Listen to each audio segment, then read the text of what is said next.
Today is July 11, 2013, and my name is Veronica Lamas. I am doing a short interview with Deisy DeLuna, who is an intern with the Boulder County Latino History Project in summer 2013.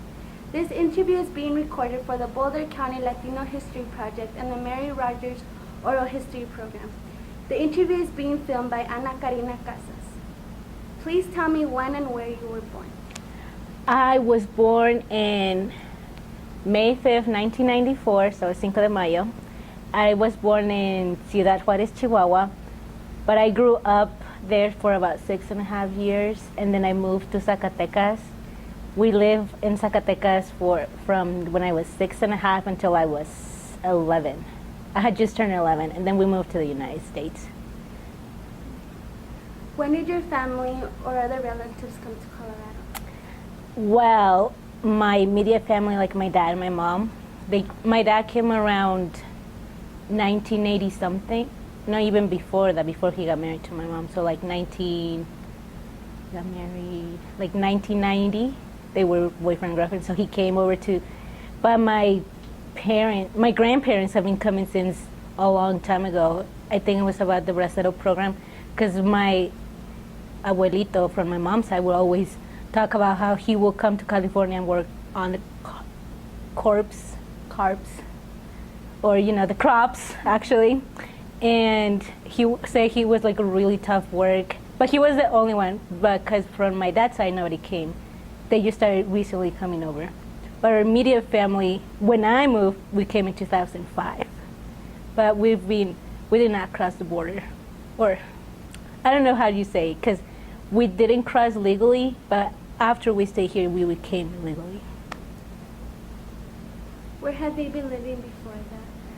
So I've lived like everywhere. I used to live in Ciudad Juárez, Chihuahua, and then from there we moved to Zacatecas. We lived there in Villa Garcia, and then we moved from there. We moved to Ignacio Zaragoza, and from there we moved to Loreto, which is still all of it is in Zacatecas.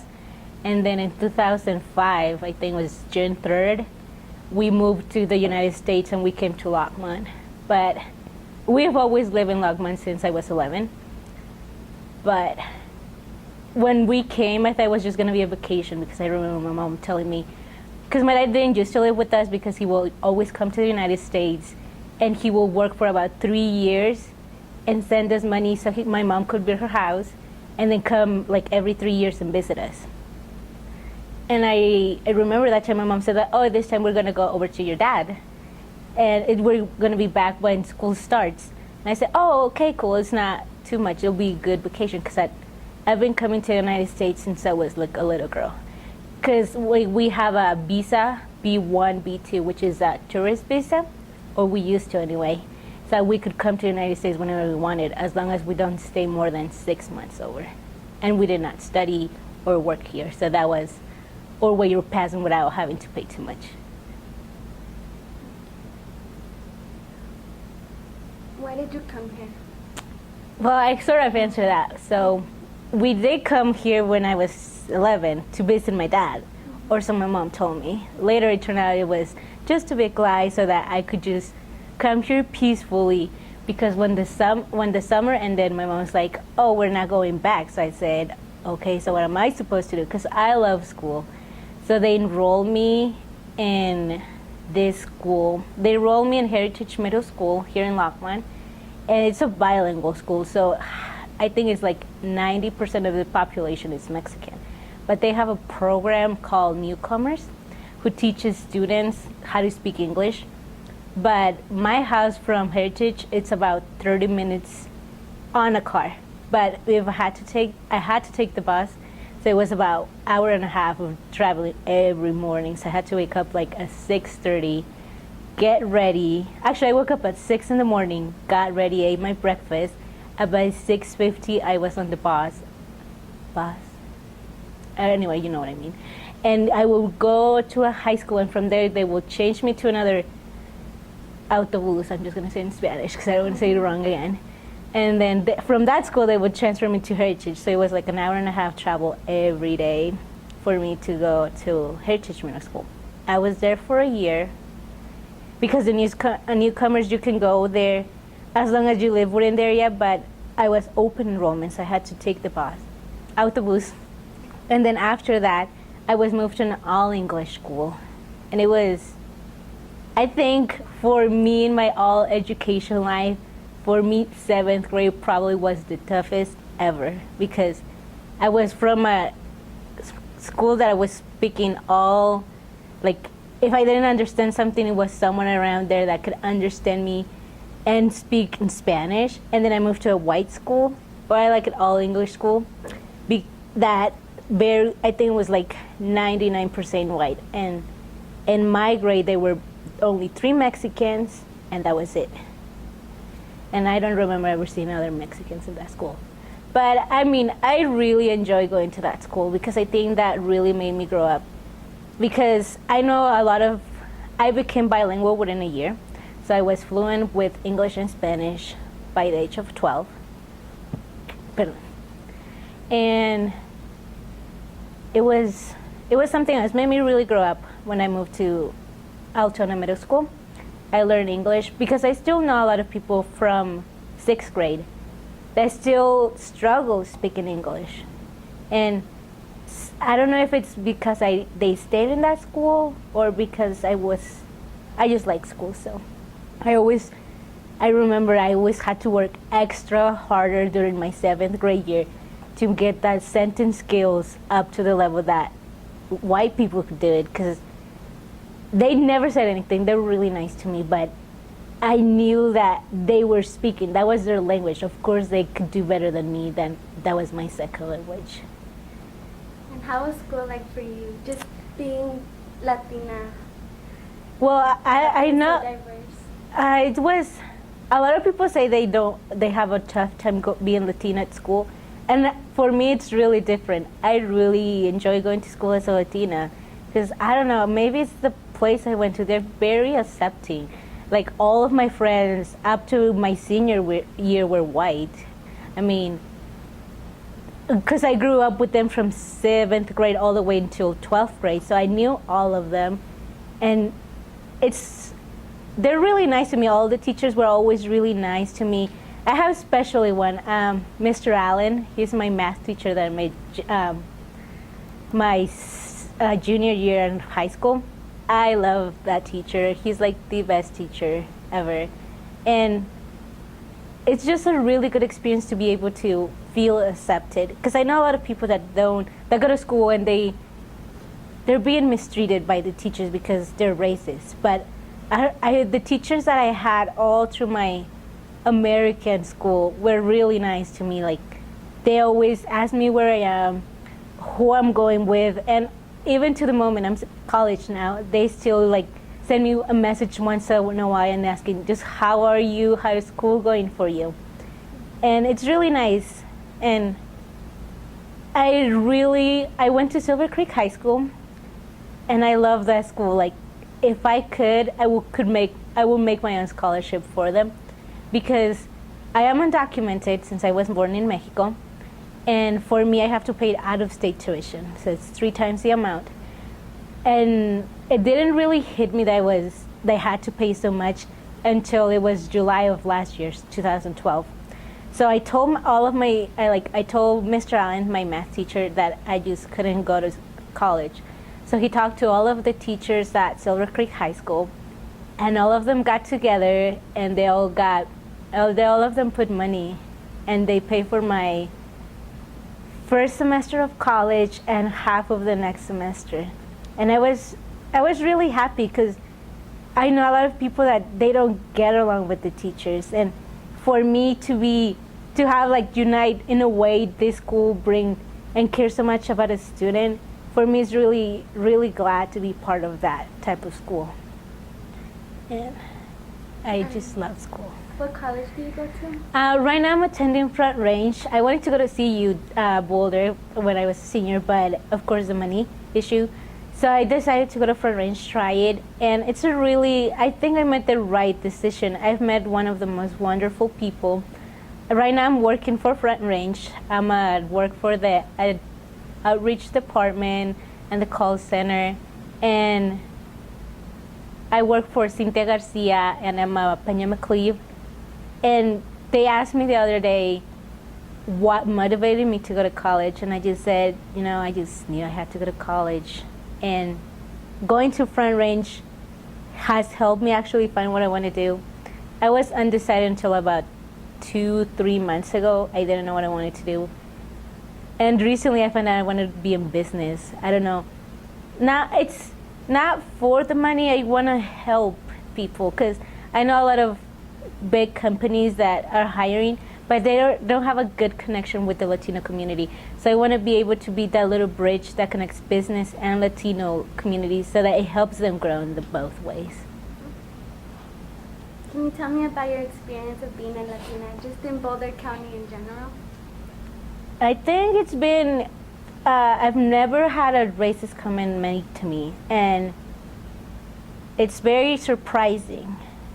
Sometimes I think I've been sheltered, but I don't know if it's who I am or just because I haven't met the people that are racist. But being in Boulder, I feel Boulder County, I feel very accepted. I mean, I have friends that are white, I have friends that are Asian, I have friends that are Puerto Rico, friends that are Mexican, and they all accept me and they're all really nice. And usually, I always say the Caucasian people are really accepting of me, at least the people I know. I haven't met yet a person that is being mean. But Boulder County is really, really happy place. At least it was for me, and it has been, and hopefully it will. As you look into the future, what would you like to do 10 years from now? Well, I want to be working in business, hopefully for a big company, and hopefully I am married. I want to get married and have 2 kids and make them take piano lessons. But I see myself already married with a career because I don't want to give up my career even just because I become a mom or a wife. I still want to continue with my career because although I'm going to college, it is hard because for being undocumented, you don't get financial aid, you don't get the COP opportunities, and I have to work to get paid, and there's not a lot of scholarships that I apply. So even if I get married, I don't want to just throw away my career that's taken me and my parents to get there because it's hard being undocumented. Although the ASSETT bill has passed, so it means that undocumented students pay in-state tuition if you graduated from Colorado high school. It's still you don't get a lot of money for scholarships, and I don't want to owe I don't want to owe anything to anyone. So as I go to school, I work, so I save up money for the next semester, and sometimes it's hard because I'm really tired sometimes, but I know that someday it'll be worth it. I just want to continue on, and I don't want to give up my career if I become whatever I become in the future. Hopefully I'm still in the business. I'm still the person who I am today, motivated to help other people. And hopefully I'm a mom or a wife or whatever, but I don't want to give up my career. It's something I don't want to do. Do you know what kind of business you want to do? Well, right now I'm looking at accounting because I like numbers and I enjoy math a lot compared to any history classes, or math is and accounting has numbers, but there's also a lot of law in it, so I'm not sure. But right now I'm looking at accounting and marketing. But my focus, right now I'm majoring in accounting, but hopefully someday in the future I can, with my business degree, if God willing, I want to help the people of the Latino community because I feel that I've had an easier life than most people. I want to help those people that haven't had an easier life, that had a harder life than me, reach their dreams. Do you think that being Latina is going to affect that? Affect you achieving your goals? A lot of people are being discriminated, and I don't like discrimination because we are all the same. I mean, I have bones, you have bones, I have a nose, everyone has a nose. But, I feel that it won't because I speak both Spanish and English, and our population is growing. So it shouldn't affect me because I'm trying to help the people, A lot of I want to be an accountant because a lot of the Latinos don't do their taxes because they don't understand it because they don't speak English. And even if they were, it's really confusing. So I want to be able to help those people get their taxes done. And I feel that if you're a Latino and you're helping Latinos, it creates a greater bond than having, say, a white person helping a Latino, porque una gente latina se siente más a gusto con una gente latina. So I want to be able to, I feel that being Latina, it's a good thing. Yeah, some people, we have a lot of barriers, especially being undocumented, but what makes us, like right now, a lot of people that shame us or whatever, they don't know that this is going to be your strength. Because a lot of people, like I know, like in 1940s, they weren't allowed to speak Spanish in schools. But right now, speaking Spanish is one of the leading things that you get to work. Because I feel that a lot of people speak Spanish. So if I speak Spanish and the people that need help are the people that only speak Spanish, then it should be able to help me. And well, I never let anyone push me around. So even if they push me, I'm not gonna let whoever or whatever just throw me around. I'm just gonna keep fighting until I get what I want. Is there anything else you would like to talk about, or any advice you would like to give teenagers who might be watching this? Oh, I do actually. Sometimes it's hard for people, like I know a lot of Latinos right now in high school, they think like it's over, I'm a Latino, I'm not supposed to do anything but work. It's just like, it's a stereotype. Don't do it. Just follow your dreams. Don't listen to anyone. Do what you want. Of course, go to school, because right now it just seems like, oh, I need to work, I need to get this job, I want to buy this thing. But in the long run, your education is the only thing that sticks with you. The education is the only thing that will save you. I don't remember who ever told me this, but I was a kid and some guy, I know it was a guy, I don't remember whom, he used to work at the killing of turkeys and right here on 2nd. I don't remember. They kill turkeys for, I don't remember what's the name of this thing. The point is, they kill, y me dijo, Deisy, nunca vayas a trabajar en la matadería. I didn't really understand what that meant.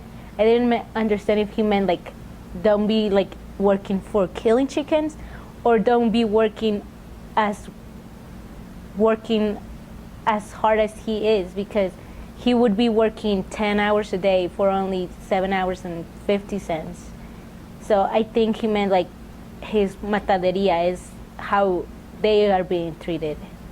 So just keep going with education, that's what I say, because education is the key to success. And sometimes it's hard, I know, like all the homework, I hate homework too. But it's worth it in the long run. It's some sleepless night, but education is the only way to succeed and be who you want to be. And I think that should be all. Okay, thank you, Daisy. Oh, thank you for interviewing me.